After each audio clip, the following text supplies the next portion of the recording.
وقتی که چندین بار تمرین بکنین میتونید سایه های یک دست و خوبی رو بزنید.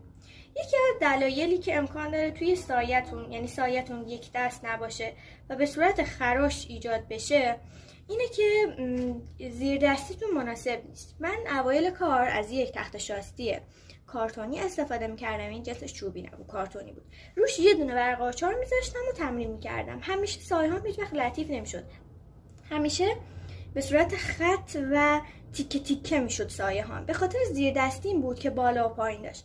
اگه شما میخواین از وقتی که چندین بار تمرین بکنین میتونید سایه های یک دست و خوبی رو بزنید.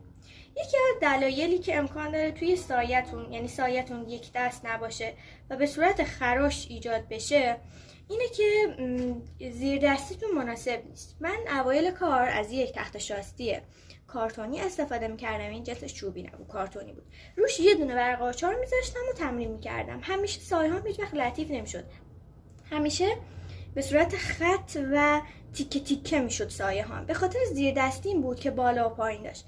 اگه شما میخواین از